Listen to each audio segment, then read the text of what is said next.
بسم الله والحمد لله والصلاة والسلام على رسول الله وبعد. ہاں لقمان صاحب، آپ ٹھیک ہیں؟ خیریت سے ہیں؟ اللہ تعالیٰ آسانیاں پیدا فرمایا آپ کے لیے. جو سوال آپ نے بھیجا ہے میں نے قصداً اس کا جواب نہیں دیا، اور آپ نے پھر دوبارہ وہی سوال اٹھایا ہے. تو پہلی بات یہ ہے کہ اللہ تعالیٰ کا فرمان ہے تلک امۃ قد خلت لها ما کسبت ولکم ما کسبتم ولا تسألون عما كانوا يعملون. کہ یہ گروہ جو گزر چکا، انہوں نے جو کمایا وہ ان کے لیے، اور تم جو کماؤ گے اپنے عمل کے ذریعے وہ تمہارے لیے. اور جو عمل کرتے رہے تم سے اس عمل کی بابت سوال نہیں کیا جائے گا. تو مانا یہ کہ تم اپنے عمل پر توجہ دو اور اپنے منہج کی اصلاح کرو. کوئی ضرورت نہیں ایسے مسائل میں پڑھنے کی، الجھنے کی. اس لیے بیشتر محدثین نے سکوت اختیار کیا ہے، اور جتنی بھی کتب عقیدہ ہیں ان میں اس مسئلے کو نہیں اٹھایا گیا. تو ہمیں بھی خاموشی اختیار کر لینی چاہیے.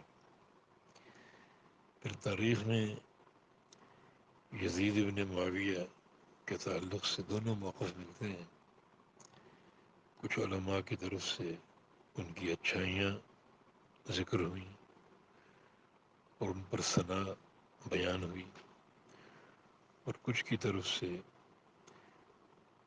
کچھ برائیاں ان کی طرف منسوب ہوئیں. تو آپ اچھا موقف کیوں نہیں لیتے؟ اور تیسری بات ہم یہ کرنا چاہتے ہیں،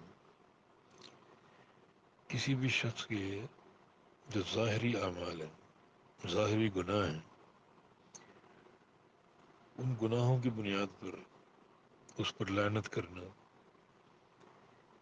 یا حکم لگانا قطعاً درست نہیں ہے، جب تک اس کا باطن اور اس کے دل کا معاملہ آپ پر واضح نہ ہو.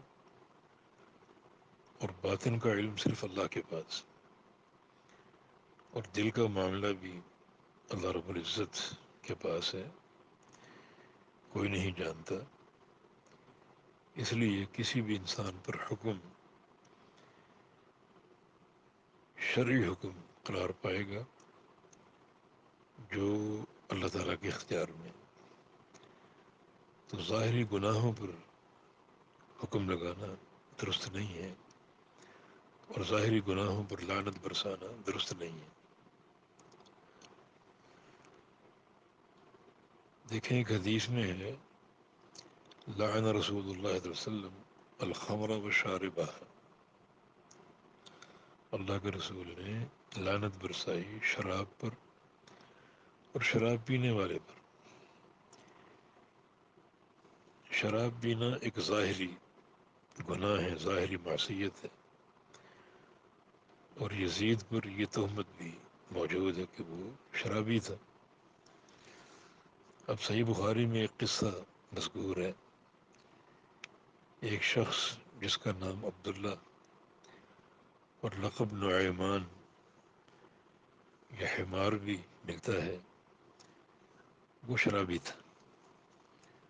اکثر وہ شراب نوشی کے جرم میں لایا جاتا نبی علیہ السلام کی خدمت میں، اور آپ اس کی پشت پر کوڑے مارنے کا حکم دیتے. تو وہ اکثر شراب پیتا اور کوڑے کھاتا، اور شرابی پر نبی علیہ السلام کی لعنت بھی ہے. ایک دن ایک شخص نے کہہ دیا کہ لعنہ اللہ ما اکثر ما یؤتی بھی، اس پر اللہ کی لعنت، یہ بار بار لایا جاتا ہے شراب کے جرم میں اور کوڑے کھاتا ہے. تو رسول اللہ صلی اللہ علیہ وسلم نے کیا فرمایا لا تلعنه فإنه يحب اللہ ورسولہ، اس پر لعنت نہ برساؤ، یہ شخص اللہ اور اس کے رسول سے محبت کرتا ہے۔ اب یہاں اس شخص کی بابت دو چیزیں ہمارے سامنے آئیں، ایک اس کا ظاہری معاملہ جس سے سب آگاہ تھے، اور وہ ہے اس کا شراب پینا اور کوڑے کھانا۔ دوسرا اس کا باطنی اور قلبی معاملہ جس کا علم کسی کو نہیں، حتیٰ کہ صحابہ کو بھی نہیں، اور صحابی نے، اور بعض روایتوں میں وہ صحابی امیر المومنین عمر بن خطاب تھے رضی اللہ عنہ، جنہوں نے یہ کہا، تو ان کے سامنے بھی اس بندے کا ظاہری گناہ تھا شراب پینا، اور قلبی معاملے سے وہ آگاہ نہیں تھے۔ نبی علیہ السلام کو بذریعہ وحی یہ خبر دی گئی کہ اس کے دل میں اللہ اور اس کے رسول کی محبت ہے، معجزن ہے، اور اس کا دل اللہ اور اس کے رسول کی محبت سے بھرا ہوا ہے، تو آپ نے اس پر لعنت برسانے سے منع فرمایا کہ تمہارے سامنے اس کا ظاہری معاملہ ہے، تم اس کے باطن کو نہیں جانتے۔ یہی بات ہم عرض کریں گے کہ ظاہری نافرمانی اور گناہوں پر کسی پر طعنہ زنی کرنا اور اس پر لعنت برسانا یا اس کی تکفیر کرنا بالکل درست نہیں، جائز نہیں، بلکہ یہ معاملہ ظاہر اور باطن دونوں کے ساتھ بنتا ہے، اور ہمارے سامنے بندوں کا ظاہر ہے، باطن نہیں ہے، باطن اللہ کے پاس۔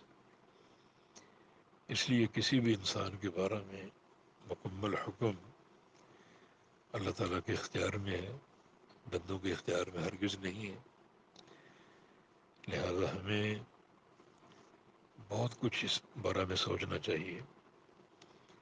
اب مثال کے طور پر یزید کے بارے میں کچھ گناہوں کا ذکر کیا جاتا ہے، مگر وہ سارے ظاہری اعمال ہیں، ظاہری معصیتیں ہیں، اور قلبی معاملے سے ہم آگاہ نہیں ہیں، اور ظاہری معاملہ یہ ظاہری گناہ جو بھی ہوتا ہے اس کا ازالہ بہت سے امور سے ہو سکتا ہے، مثلا توبہ کا راستہ، اور توبہ کا راستہ اعلانیہ شرط نہیں ہے، بلکہ جس قدر انسان سری اور خفیہ طور پہ توبہ کر لے رات کی تاریکی میں، تنہائی میں، اسی قدر وہ زیادہ قبولیت کے لائق ہے۔ احادیث بھی موجود ہیں اس بارے میں۔ اور پھر توبہ کا معاملہ محدود نہیں ہے، بلکہ تا دم حیات ہے۔ نبی علیہ السلام کا فرمان ہے کہ ان اللہ یقبل توبۃ عبدہ ما لم یغرغر، اللہ تعالیٰ اپنے بندے کی توبہ قبول کر لیتا ہے جب تک اس کی جان حلق میں نہ پھنس جائے۔ جان پھنسی، اب اس کو موت نظر آ رہی ہے، اب اس کی توبہ کا دروازہ بند ہو گیا، تو یقیناً یہ ایک وسیع راستہ ہے، تو توبہ سے گناہوں کی معافی ممکن ہے، حتیٰ کہ وہ قلبی اور باطنی گناہ کیوں نہ ہو، شرک بھی توبہ سے معاف ہو جاتا ہے۔ تو جو ظاہری معصیتیں ہیں ان کی بخشش کا ایک راستہ توبہ کا ہے، اور کسی بندے کا توبہ کرنا یا نہ کرنا ہمیں معلوم نہیں۔ دوسری چیز یہ ہے کہ بعض اوقات ایک بندے کے گناہ تو ہوتے ہیں، مگر گناہوں کے مقابلے میں اس کے ڈھیروں اعمال صالح بھی ہوتے ہیں، اور اس کا جو ایک قلبی تقوی یا اللہ اور اس کے رسول کی محبت بھی ہوتی ہے، اور یہ ساری چیزیں مل کر گناہوں کا کفارہ بن سکتے ہیں۔ اللہ تعالیٰ کا فرمان ہے کہ ان الحسنات یذہبن السیئات، کہ نیکیاں گناہوں کو مٹا دیتی ہیں، تو اس چیز کا ہمیں علم نہیں ہے.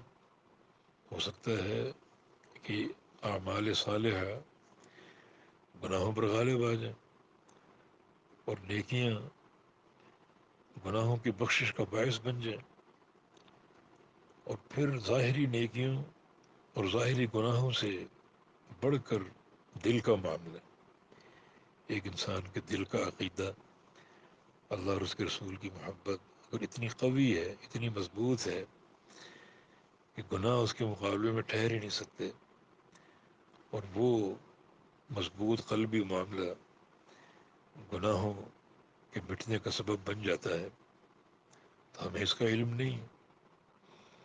تیسری بات یہ ہے کہ ہو سکتا ہے اللہ تعالیٰ ایک بندے کو کسی تکلیف سے دوچار کر دے، صدمے سے دوچار کر دے، جس کا علم ہمیں ہو سکتا ہے اور نہیں بھی ہو سکتا، اور اس صدمے پر اس کا صبر جو ہے وہ اس کے لیے گناہوں کی بخشش کا سبب بن جائے، گناہوں کا کفارہ بن جائے.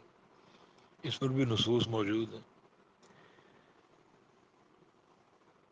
نبی علیہ السلام کی حدیث ہے کہ الحمى حظ كل مؤمن من النار، کہ دنیا میں بخار بھی چڑھ جائے مومن کو تو سمجھو کہ وہ جہنم کا حصہ ہے جو اللہ تعالیٰ نے دنیا میں دے دیا، اور قیامت کے دن اس کو جہنم کا عذاب نہیں دے گا. حسن بصری کا قول ہے کہ ایک رات کا بخار سارے گناہوں کا کفارہ بن سکتا ہے.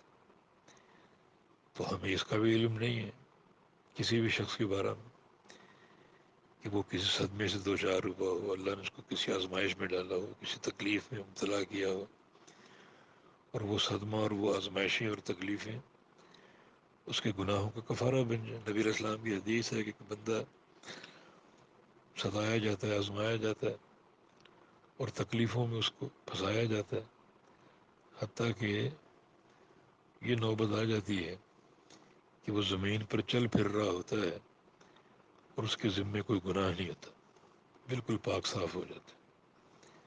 تو ہمیں اس کا بھی علم نہیں ہے کہ ممکن ہے اس کی تکلیفیں اور اس کے صدمات جو ہیں وہ اس کے گناہوں کا کفارہ بن جائیں. اور چوتھی چیز یہ ہے کہ جو کبیرہ گناہوں کے مرتکب ہیں لیکن موحد ہیں، کیا ان کے لیے قیامت کے دن نبی علیہ السلام کی شفاعت کے حصول کا امکان نہیں؟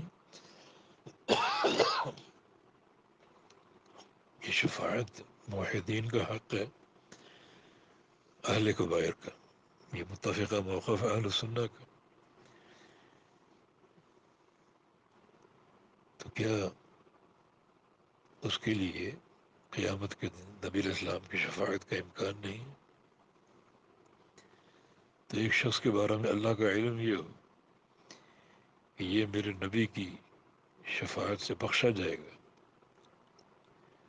ہم کیوں مصر ہیں اس پر لعنت برسانے کی؟ تو یہ چند وہ مواقف ہیں جن کا ہمیں علم نہیں ہے، اور ان مواقف پر بخشش کا امکان موجود ہے. یہ اس صورت میں کہ بالفرض اگر مان لیں کہ یزید سے معصیتیں سرزد ہوئیں اور وہ گناہ کبیرہ یا کبائر کا مرتکب ہوا، بالفرض اگر مان لیں، تو پھر گناہوں کے مٹنے کے اسباب موجود نہیں ہیں کیا؟ اور وہ اسباب کیا ہم جانتے ہیں کسی بھی شخص کے بارے میں؟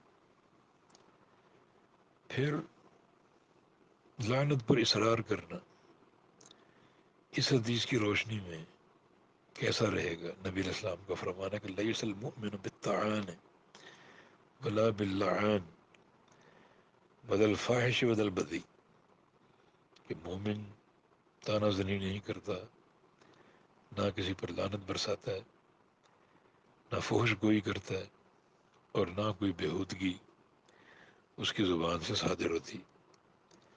تو مومن کو تو اس تعلق سے اپنی زبان کی، اپنے کردار کی صفائی قائم رکھنے کی ہدایت دی گئی ہے کہ وہ کسی پر لعنت نہ برسائے. تو ان تمام چیزوں کی موجودگی میں یزید پر لعنت برسانا کسی طور جائز نہیں۔ پھر بہت سے علماء نے یہ صراحت کی ہے کہ صحیح بخاری کی وہ حدیث جس میں اس لشکر کا ذکر ہے جو قسطنطنیہ میں غزوہ کے لیے جائے گا اور اس کے مغفور لہو ہونے کی آپ نے پیش گوئی فرمائی، اس میں یزید بھی شامل تھا۔ وہ اس میں علماء کا اختلاف ہے، لیکن میں سمجھتا ہوں کہ راجح قول یہی ہے کہ یزید اس لشکر میں موجود تھا۔ تو پھر ان سارے امور کی موجودگی میں ہمیں اپنی زبانوں کا جائزہ لینا چاہیے، اللہ کا خوف ہونا چاہیے، اور ایسی ہم چیز نہ کہیں اپنی زبان سے جس کی زد میں خود آنے کا امکان ہے۔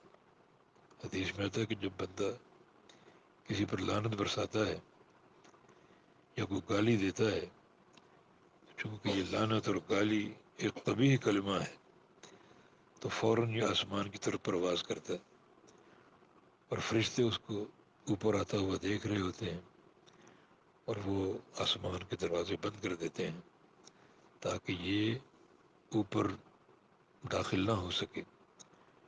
تو پھر وہ لعنت آسمان سے ٹکراتی ہے، اسی تیزی سے واپس زمین کی طرف پلٹتی ہے، تو زمین کے فرشتے زمین کے دروازے بند کر دیتے ہیں تاکہ یہ قبیح کلمہ زمین کے اندر داخل نہ ہو۔ اب وہ لعنت بھٹکتی پھر رہی ہے، پھر وہ اس بندے کی طرف جاتی ہے جس پر لعنت برسائی گئی ہے۔ اگر وہ اس کا اہل ہو، مستحق ہو، تو پھر اس لعنت کو اس بندے کے اندر قرار مل جاتا ہے، اور اگر وہ مستحق نہ ہو تو جو بھی لعنت ہو، جو بھی گالی ہو، وہ کہنے والے کی طرف لوٹ آتی ہے اور اس بندے کے اندر داخل ہو جاتی ہے۔ تو اب ہمیں اس حدیث کی روشنی میں بھی سوچنا چاہیے کہ اس زد میں ہم خود آ سکتے ہیں۔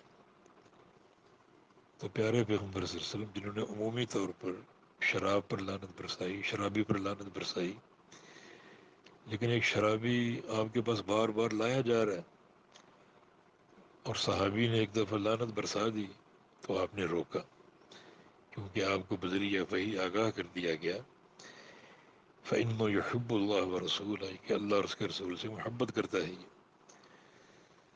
اور یہ محبت داخلی اور قلبی معاملہ جس کا صحابہ کو علم نہیں تھا۔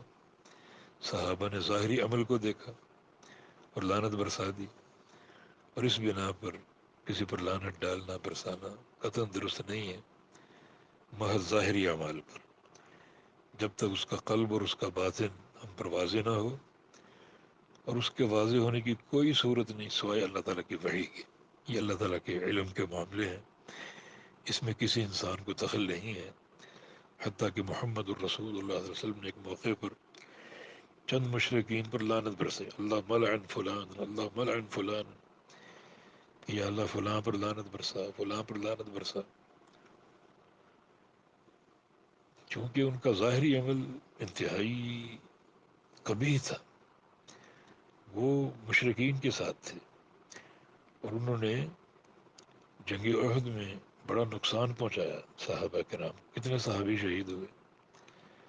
تو ان کا ظاہری کردار بھی تھا اور ان کا کفر بھی تھا، اللہ ملعن فلان، اللہ ملعن فلان۔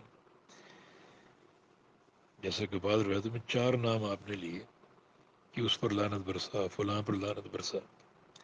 اللہ تعالیٰ نے وحی اتار دی، لیس لک من الامر شیء، یہ اختیار آپ کو کس نے دیا؟ تو یہ لعنت آپ کا برسانا ان کے ظاہری کردار پر تھا، اور تھے بھی وہ کافر، لیکن اصل معاملہ اور اصل علم اللہ کے پاس۔ یہ چاروں کفار جن پر آپ لعنت کی آپ نے بددعا کی، یہ چاروں فتح مکہ کے موقع پر مسلمان ہو گئے۔ تو یہ علم انسانوں کو تو نہیں ہے، یہ اللہ کا علم ہے۔ تو ہمیں بڑی احتیاط کرنے کی ضرورت ہے، ان تمام حدود کو سامنے رکھیں، اور اس طرح کی جو ایک فضول گوئی اور لعنت کا معاملہ ہے یا تکفیر کا معاملہ ہے، اس سے گریز کریں، اللہ تعالیٰ کا خوف رکھیں۔ ہمارے سامنے اگر کسی کی کوئی ظاہری نافرمانیاں ہوں، گناہ ہوں، اس پر قطعاً حکم نہ لگائیں جب تک اس کا قلبی معاملہ واضح نہ ہو، اور قلبی معاملے پر بھی توبہ کا امکان موجود ہے۔ پھر کیوں ہم ایسا کام کریں جس کی زد میں ہم خود آ رہے ہیں، اور جو ہم حکم زبان سے لگائیں وہ حکم ہم پر لوٹ آئے، ہمارے اندر داخل ہو جائے۔ من قال لأخیہ یا کافر فقد باء بها احدہما، جو شخص اپنے کسی بھائی کو کافر کہے، اور ظاہر ہے کہ ظاہری اعمال پر کافر کہے گا، باتیں تو نہیں جانتے، اپنے کسی بھائی کو کافر کہہ دے تو دونوں میں سے ایک ضرور ہے، یا تو وہ جس کو کہا گیا، اور اگر وہ نہیں تو پھر کہنے والا کافر ہے۔ اسی طرح کسی پر لعنت برساؤ تو لعنت دونوں میں سے ایک پر ضرور آئے گی، یا اس پر جس پر لعنت برسائی گئی، اور اگر اس پر نہیں تو پھر یہ آپ کے اندر داخل ہو جائے گی، اور آپ ملعون قرار پائیں گے، اور آپ اس گالی کے مستحق بن جائیں گے۔ وہ گالی کسی کو جیسی بھی دو، اس کی بہن کی دو، اس کی ماں کی دو، اب آپ اس کے مستحق بن چکے ہیں۔ تو بڑی احتیاط کی ضرورت ہے ان تمام نصوص کی روشنی میں۔ اللہ ہم کو سمجھ دے، اور اللہ رب العزت ہماری اصلاح فرما دے۔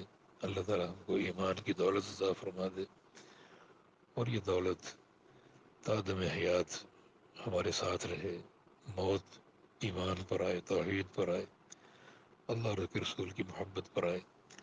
واللہ تعالی ولی التوفیق، وصلی وسلم علی نبینا محمد وعلی آلہ وصحبہ وأهل طاعته أجمعين۔ والسلام علیکم ورحمۃ اللہ۔